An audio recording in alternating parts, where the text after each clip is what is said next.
कोणतीही मिसळ चवदार असते, मात्र ती देणाऱ्यामध्ये सेवाभाव, आत्मीयता आणि प्रेम असेल तर त्याची चव अधिकच वेगळी लागते. बेडेकर मिसळ यांचा व्यवसाय टी हाऊसपासून ते 4 पिढ्यांपर्यंत पोहोचला आहे.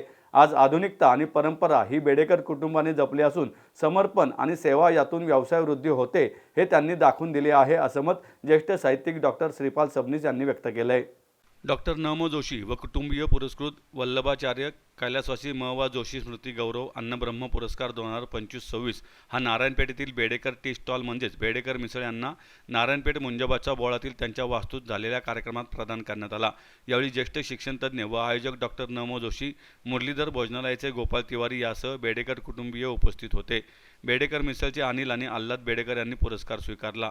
सन्मानपत्र, शाल, रुपये 2,500 असे पुरस्काराचे स्वरूप होते. पुरस्काराचे यंदा 3रं वर्ष होतं. गोपाल तिवारी म्हणाले, खाद्य व्यवसायातून पुणेकरांची सेवा करणाऱ्या बेडेकर मिसळ यांचा हा सन्मान आहे. ग्राहकांप्रती असलेली सत्यता आणि गुणवत्ता जोपासणे देखील महत्त्वाचे असते. हे काम बेडेकर कुटुंब करीत आहे. त्यांच्या 3-4 पिढ्यांचे समर्पण या व्यवसायाला लाभले आहे. पुण्यातील सर्व पक्षीय नेते, कलावंत येथे नेहमी जमतात. त्यामुळे बेडेकर मिसळ हा सांस्कृतिक संवादाचा कट्टा बनला आहे. डॉक्टर न.मो. जोशी म्हणाले, माझे वडील आचारी म्हणून काम करीत होते, त्यामुळे या क्षेत्रात काम करणाऱ्यांना या पुरस्काराने गौरवण्यात येते. सुरुवातीला पुणा गेस्ट हाऊस येथे माझे वडील कार्यरत होते, त्यामुळे पुणा गेस्ट हाऊस, त्यानंतर मुरलीधर भोजनालय आणि यंदा बेडेकर मिसळ यांना गौरवण्यात आले. त्या काळी 50 पैशात मिसळ मिळत होती असे सांगत अनेक आठवणींना त्यांनी उजाळा दिला. संकेत देशपांडे यांनी कार्यक्रमाचं सूत्रसंचालन केलं. तर मिसळ आहे, पण या मिसळच्या पाठीमागे जी व्यवसायाची आपली भूमिका आहे ती सेवाभावी आहे. ते आत्मीयता आणि प्रेम हे व्यवसायामध्ये, श्रमामध्ये मिसळलं किंवा त्याची चव अधिक लज्जतदार अशा प्रकारची होते. समर्पण आणि सेवा याच्यातूनच व्यवसाय वाढतो आणि ती संबंध गुणवत्ता मला 3 मिनिटात 4 मिनिटात आता अनुभवली आहे. आपली 4थी पिढी ज्यावेळेस येऊन समोर काउंटरवर बसायचं, तिकडे काउंटर बोलावतं, पण पाहुण्यांचं स्वागत हे मला आवश्यक वाटतं. तो नमस्कार करून आशीर्वाद घेऊन जातो. 4थ्या पिढीला आशीर्वादाचं महत्व कळतं. हे संस्कार दत्तात्रय बेडेकर, अण्णा बेडेकरांच्या पासून सुरुवात आलेले आणि या दोन्ही बंधूंनी आणि आपण सर्वांनी जावा जावा एकत्र बसतात हे मला कठीण हास्यचित्र दिसतो. भाऊ भाऊ एकत्र राहतात, पण जावा जावा बसतीलच याची शाश्वती नाही. पण या व्यवसायामध्ये सर्व पिढ्या, 2-3 पिढ्याची संबंध एकत्र अत्यंत सुंदर उंपण झालेले आहे. मुख्य म्हणजे मिसळ जरी प्रसिद्ध असली तरी त्याच्यासोबत आपण शेंगदाण्याचे लाडू हे केले. मला हा नवीन चॉकलेट फज जो हा पदार्थ आहे, आधुनिकताही जपलेली आणि पारंपरिकता, करवंद सरबत, कैरीपण ही पारंपरिक अशा प्रकारचे पदार्थ आणि आधुनिकता याचं कॉम्बिनेशन सुंदर आहे. आणि गोपालरावांनी सांगितल्याप्रमाणे स्वच्छता आणि शुद्धता ही अत्यंत महत्वाची आहे.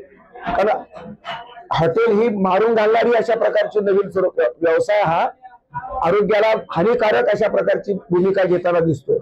अनेक हॉटेलमध्ये, अत्यंत टॉप लेवलच्या हॉटेलमध्ये झुरळ निघतात, पाणी निघतात, उंदराच्या लेंड्या निघतात. अशा प्रकारच्या दुरावस्थेमध्ये हा खाद्यपदार्थ वाढतो आहे, व्यवसाय चालतो आहे. तिथे व्यावसायिक नफा कमवण्याची त्यांच्यात स्पर्धा आहे. इथे व्यावसायिक नफ्याच्या मर्यादित नफा, श्रमाच्या अनुषंगाने नफा आणि त्याच्यावर आधारलेलं समाधान, फक्त आपला स्वार्थ समाधानाचा आहे आणि समाधान हे कमी पैशात मिळू शकतं.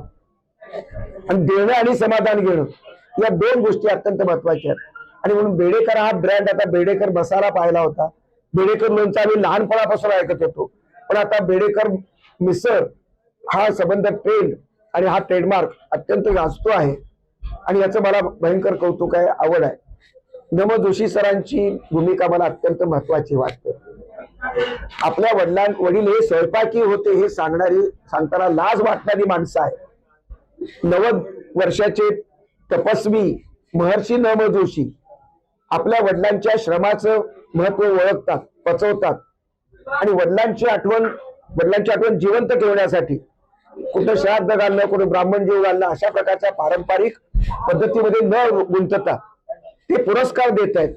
वल्लभाचार्य हा पुरस्कार स्वयंपाकाला, आदर्श स्वयंपाकाला दिला जातो आहे आणि तो पहिला ज्या ठिकाणी त्यांचे वडील नोकरी करत होते त्याच ठिकाणी सरपोतदारांना दिला.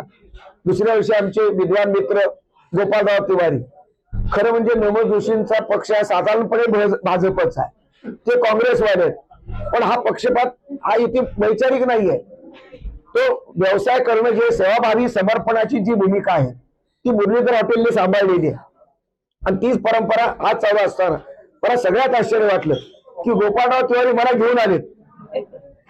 एक व्यावसायिक दुसऱ्या व्यावसायिकाच्या आनंदामध्ये सहभागी होतो. तेवढंच नाही तर या ठिकाणी येऊन त्यानं कौतुक केलं, त्यांनी तांबवण्याच्या आठवणी सांगितल्या. त्यांच्या हॉटेलमध्ये बसून बेडेकर मिसळ मागवत होते ते. आणि अशी बेडेकर मिसळ आहे की जिचा सर्व मोहन जोशी असो, तुमचे अंकुश काकडे असो, कोणते गोपाळराव तिवारी असो, उल्हास पवार असो, दादा कोणकेनी मिसळ खाल्लेली आपल्या या संबंध. याची चव, कलावंत, नाट्य कलावंत, सिनेमा कलावंत, खेळाडू, राजकीय नेते, खरं म्हणजे राजकीय पक्षाचे अड्डे हे भांडणाचे अड्डे झालेत.